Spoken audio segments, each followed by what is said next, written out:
1957년 3월 이승만 대통령과 자유당은 1년 남은 국회의원 선거를 앞두고 민심을 단속할 필요가 있었다.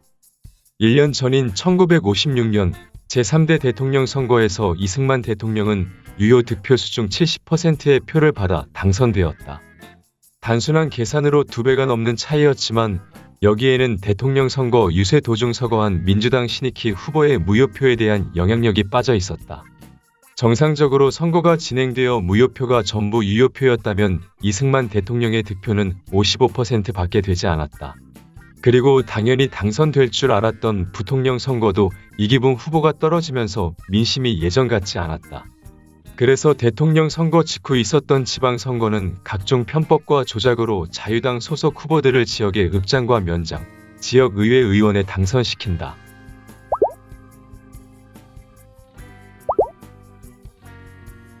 이승만 대통령은 민심을 살피기 위해 국민반이라는 이름의 지역마다 작은 모임을 만들게 하였다.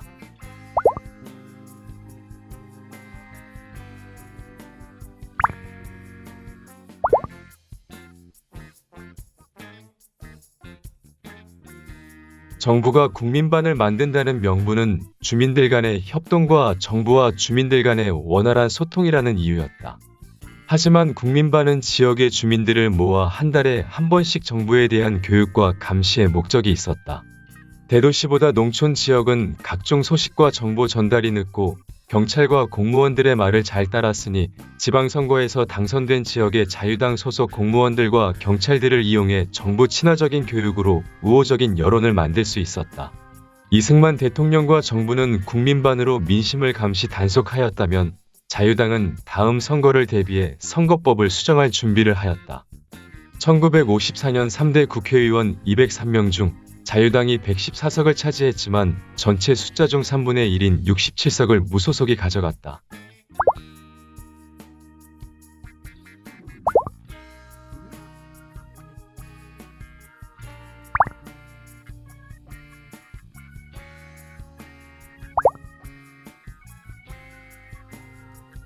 자유당은 선거에 후보로 출마하려면 100만 환의 기탁금, 500명 이상의 추천인 서명을 받아야 한다는 선거법 개정안을 발의한다.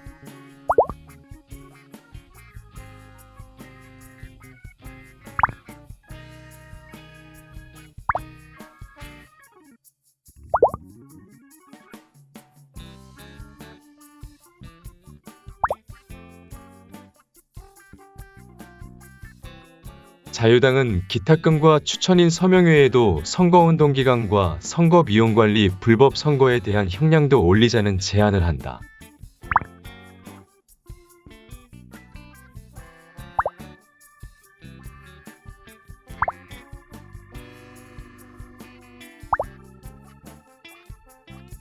민주당은 20석도 안 되는 의원수로는 자유당을 이길 방법이 없었다.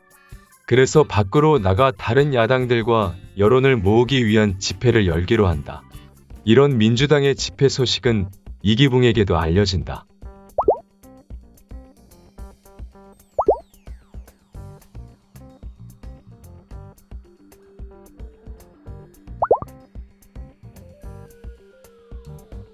이기붕은 불법적인 일이 필요할 때마다 동원하던 동대문 조직의 두목인 이정재에게 집회를 방해하라는 지시를 내렸고 이정재는 자신의 동대문 조직을 집회 현장으로 보낸다. 1957년 5월 25일 민주당과 야당은 장충당 공원에서 자유당이 현재 하고 있는 일들과 이승만 정부에 대한 불만을 이야기하는 자리를 마련한다. 서울은 1956년 대통령 선거 당시 민주당 신익희 후보의 한강 연설에 30만 명이 모일 정도로 민주당의 지지가 높았다. 그래서 장충당 공원에서 열리는 시국 강연회에 20만 명 이상이 모인다.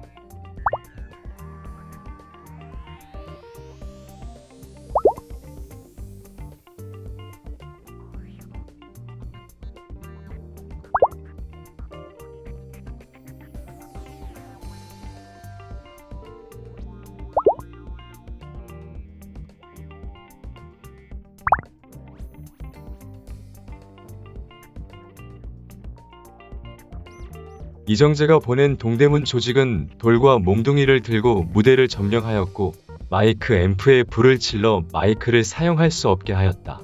현장의 경호 책임을 지고 있던 국회의원 김두한은 정치를 시작하면서 주먹 세계와는 멀어졌고 같이 폭력을 행사해서 막기에는 동대문 조직의 인원수가 너무 많았다. 이런 상황에서 경찰은 나타나지 않았고 동대문 조직이 떠나고 나서야 현장에 나타났다. 현장에 있던 많은 기자들은 사진과 신문 기사로 당시 상황을 알렸다. 집회방해 사건은 신문에 크게 났지만 정부와 경찰은 아무런 조치도 취하지 않고 있었다.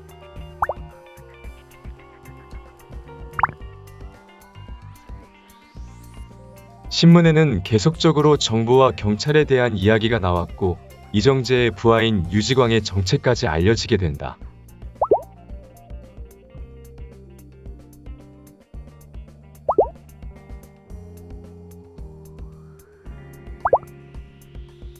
사건은 정체가 알려진 유지광만 기물파손죄로 구속하고 마무리된다. 동대문 조직은 이기붕의 보호 아래 경찰들과 협력하면서 자유당의 아래 조직으로 정치깡패 활동을 하였다. 이 시기에 소련은 스탈린 다음 지도자인 후르쇼프가 평화 공존론을 주장하면서 공산 국가들의 스탈린식 1인 독재를 비난하고 집단 지도 체제를 강조하였다.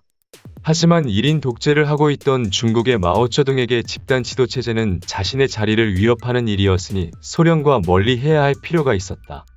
북한 김일성도 8월 숙청 이후 1인 독재 형태로 변화하고 있었지만 북한 원조의 많은 부분을 소련에서 지원받고 있어서 한쪽 편을 들기에도 애매한 사항이었다.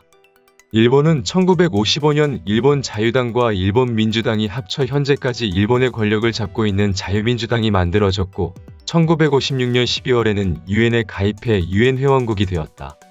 미국은 6.25 직후 한국에 있던 32만 명의 미군 수를 점점 줄여나가고 있었다.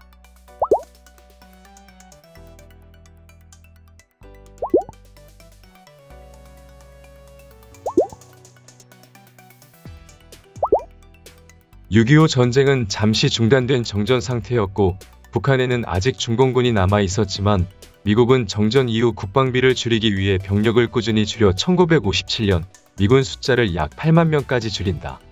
대신 한국군의 숫자는 60만 명 이상 증가했고 1957년 5월 미국은 한국군을 현대화한다는 계획도 발표한다.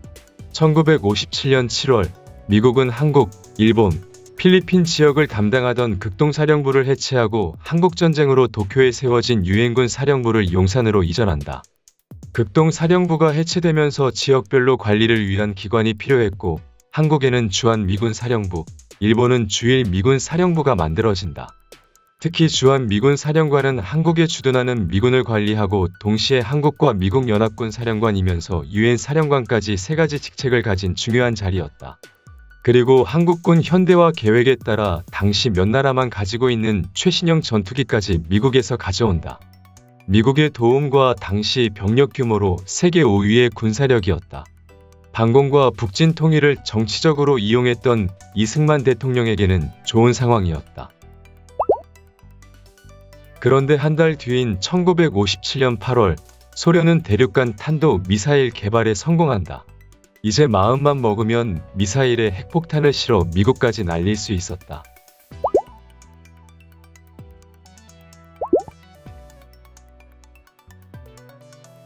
미국은 소련보다 핵폭탄을 먼저 개발했지만 핵폭탄을 담아 먼 거리를 날릴 수 있는 기술을 소련에서 먼저 개발하면서 위기를 맞게 된다.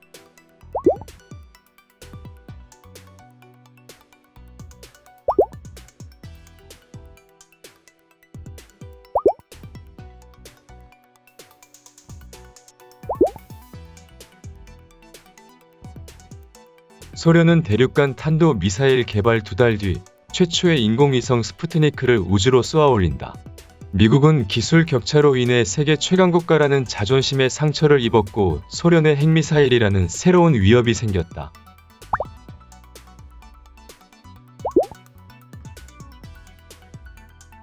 미국은 정전협정 중 13조 디항에 있는 한반도 내의 외부 무기 반입금지 조항을 폐지하고 사정거리 50km짜리 핵미사일을 남한으로 가져온다.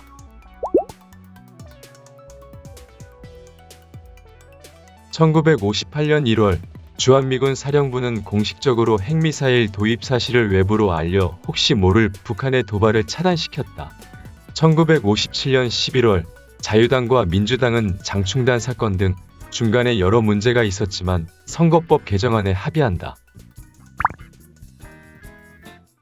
개정된 내용은 1953년 정전 직후 늘어난 지역에 대한 선거구 조정과 전국 선거구 수를 203개에서 233개로 늘리고 선거위원회는 여야 동등한 인원수 구성이었다. 그리고 선거에 출마하려는 후보는 50만 원의 선거기탁금을 납부하고 6분의 1 이상의 유효표를 받지 못하면 기탁금은 국고에 넣기로 한다. 처음 제시했던 100만 원에서 절반이 줄어든 금액이었다. 절반으로 줄었지만 1955년 우리나라 최초 자동차였던 시발 자동차가 8만 원이었으니 자동차 6대의 금액인 50만 원은 여전히 큰 돈이었다. 선거공영제를 실시해 선거운동 기간 제한, 사전선거운동 금지, 선거 비용 제한을 하기로 한다. 선거기간 도중 언론의 편파적 보도를 규제해 출마 후보의 당선 또는 낙선을 목적으로 보도하는 것을 막기로 한다.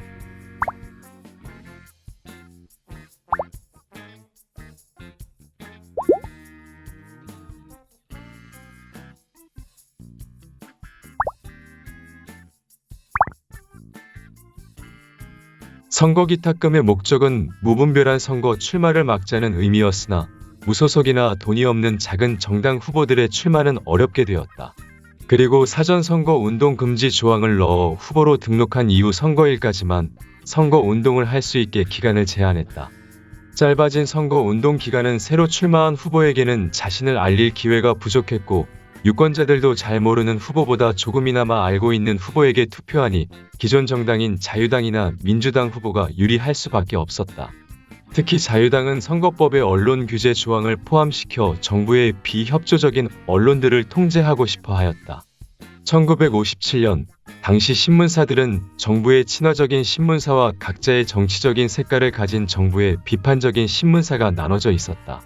1945년 해방이 되고 미군정은 언론의 완전 자유를 약속하였고 신문 발행도 허가제가 아닌 등록만 하면 발행되던 등기제였다. 그래서 해방 직후 전국적으로 다양한 신문들이 만들어졌고 조선공산당도 해방일보를 발행했다. 미군정의 언론 자유 보장으로 신문사가 마구 생겨났지만 언론 자유에는 숨겨진 목적이 있었다. 일제강점기 오랜 식민지 생활로 외부 세력의 거부감이 있는 남한에서 미군정에 대한 우호적인 여론을 만들고 여기저기 퍼져있는 공산주의와 사회주의 세력들을 축소시키려는 목적이 있었다. 그래서 언론 자유를 보장한 다음 해인 1956년 미군정을 비난하는 공산계열 신문들의 발행을 통제하기 위해 군정법령 88호를 만들어 신문 발행을 허가제로 변경한다.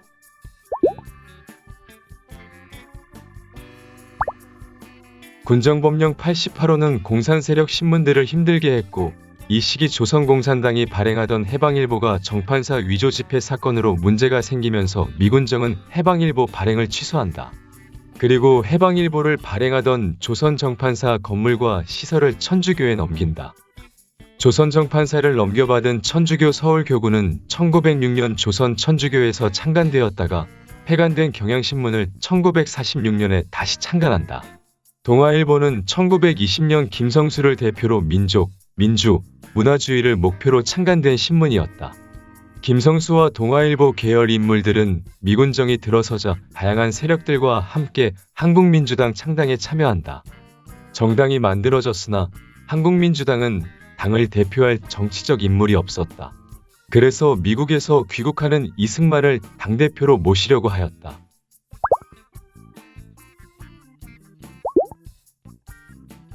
한국민주당은 해외에서 오랜 활동으로 국내에 경제력이 없는 이승만에게 경제적 지원을 하였고 당대표 의사를 물어봤으나 이승만은 자신의 세력을 키우기로 한다. 당대표가 되지는 않았으나 한국민주당과 이승만의 관계는 나쁘지 않았다. 그렇게 한국민주당은 이승만과 함께 남한의 반공 세력을 형성하였고 남한의 단독정부를 주장하는 이승만을 도와 1948년 대통령으로 만든다. 그런데 이승만 대통령은 당선 이후 도움을 준 한국민주당 인물들을 버리고 장관과 주변 인사들을 자신의 사람으로 채운다.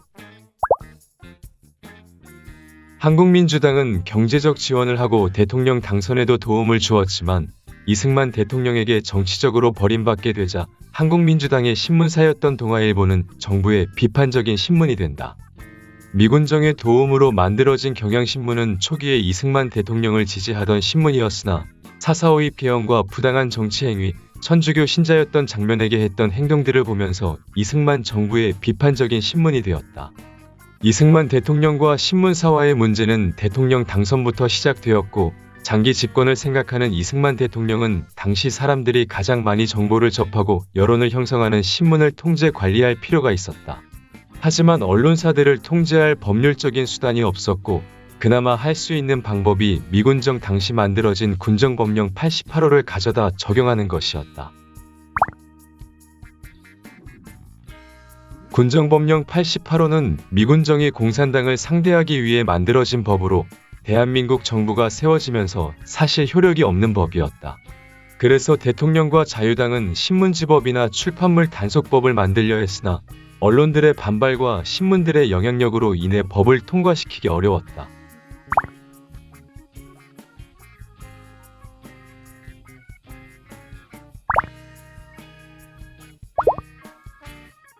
정부를 비판하는 신문들을 법으로 통제할 방법이 없자 다른 방법으로 신문사들을 괴롭혔다. 6.25 전쟁 당시 부산으로 피난간 동아일보가 지방신문사의 인쇄소를 빌려 신문을 발행하려고 하자 지방신문사에 압력을 넣어 인쇄를 방해했다.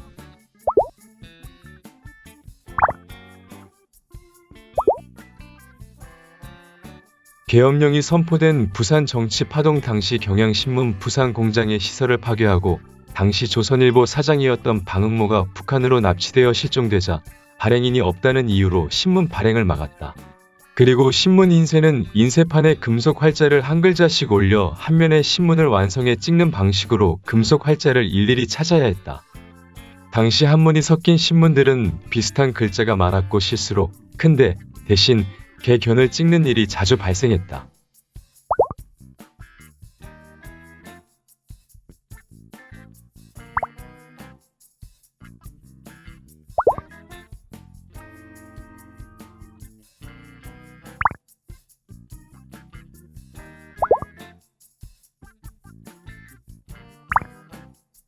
같은 실수도 정부의 협조적인 신문사들은 실수로 인정해 주었지만 정부의 부정적인 신문사들은 신문 발행이 정지되거나 문을 닫는 일도 있었다.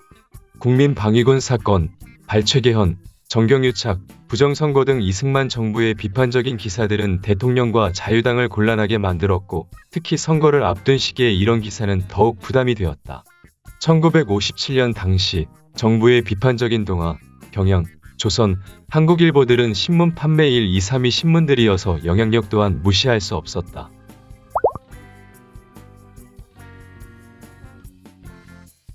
그렇게 자유당과 민주당은 국회의원 선거를 앞두고 선거법 협상에 들어가게 되었다.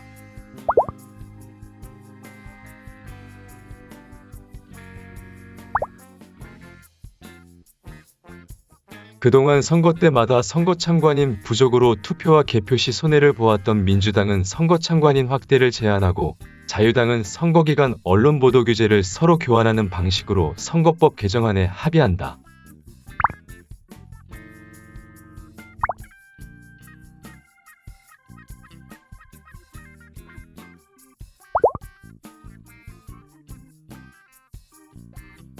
언론 보도를 제한한 규정에 대해서는 위헌 요소가 있었지만 민주당은 조용히 넘어갔고 전체 국회의원 수의 절반 이상을 차지한 자유당과 민주당은 1958년 1월 1일 협상선거법을 통과시킨다.